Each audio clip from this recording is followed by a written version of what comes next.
Hello everyone and welcome to another edition of Incoming in the middle of this rather extreme heat wave we're having here in the UK. Honestly, we're not used to it. We're in England, we're used to it being overcast from the sun and then getting it for about 30 seconds per year. But we're currently going through a hell of a heat wave, which is why I'm looking more and more sweaty and incredibly red. Christ, I just realised how bad I look. But anyway, yes, today we're going to be reviewing the brand new album from Otep called Kult 45. Is it as good as her last album, Generation Doom? Does it keep the Otep sound, or has she gone for something different? And what about the politicalness of the entire album, as she has made quite clear on her Twitter feed that she's not a big fan of certain people in America. I was going to say in the Americas then, in the United States is what I meant. Anyway, let's give this a listen and I'll let you know. Kult 45 is the new album by Otep, a band who've been going for a good 18-19 years now, releasing their first album, Severstra, back in about, I believe it was 2000 here in the UK. Now that was a pretty good album, pretty good opener, and then they followed it up with Suicide Trees, I believe was the name of it, which had a guest appearance from Jay Jordison, formerly of Slipknot, and now in Vimic, I believe it's pronounced. It's either Vimic or Vidic, I think it's Vimic. And then here in the UK, we didn't get any albums released over here up until a couple of years ago when they signed with Napalm Records here in the UK and released Generation Zero, I believe it was called. Now, I did review Generation Zero, it was actually pretty good.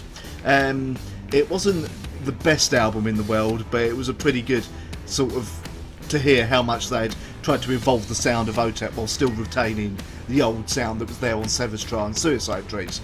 Now we come to the new album Kult 45, which is out on the 27th of July, which is in 3 days time as of the recording of this album. Now, before I go any further, I'm going to tell you now that if you hadn't got sort of guessed from the many tweets and the many sort of comments by Otep Shemaya herself, if you are in any way a supporter of Trump, you are going to hate, absolutely hate the message of this album and indeed the lyrics, because Otep lyrically completely takes Trump to task for a lot of things on this album, and you know, my political stance with all that is I'm really not a Trump supporter.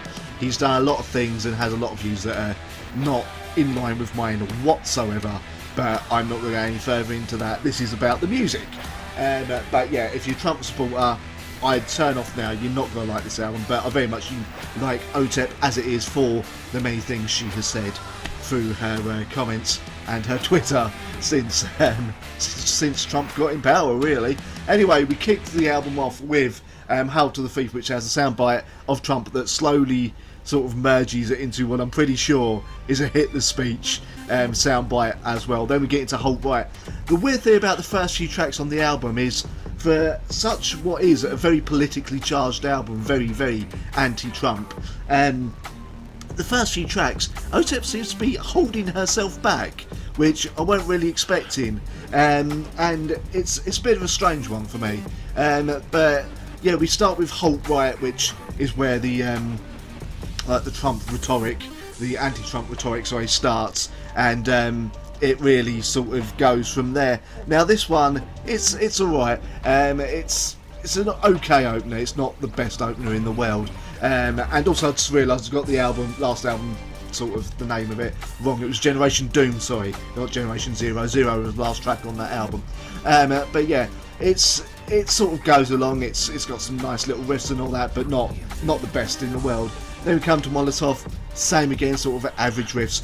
But the one thing I will say throughout this album, and very rarely gets called out, is one, how Otep has continued the kind of melding of rap and metal without ever sounding tired, as it were, with her performance, or ever really becoming stale.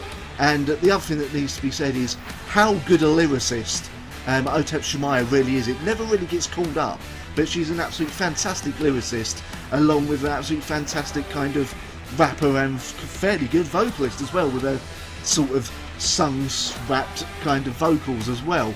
So I thought I'd bring that up as well. Then we come to Said the Snake, which is a more slightly slower affair, but the anger levels start rising here.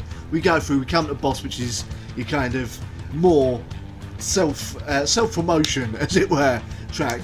And then To the Gallows, which is the first single. We can look that up. That would probably be my go-to song for you to go and check out, see if you would like the album and the message of this album. As I said, the message of this album is very, very much anti-Trump, rise up against him, call him out on the bullshit that he's done, and so on. Go check out To the Gallows. Then we come to Be Brave, which is a very, very nice, understated affair, where she's sort of telling everyone, be brave, stand up for what you believe in.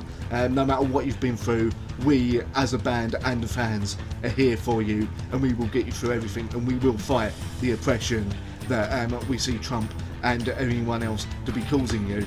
And then out of nowhere, the very last track on the album is a cover of the Rage Against the Machine classic Wake Up, which is pretty much a kind of way of Otep, I suppose, telling everyone, along with the rest of the album, that if you're not already seen what has been happening to our country due to our president, this is what you need to do. You need to wake up, people. You need to wake up, see what's happening, and start revolting against all the injustices that are happening.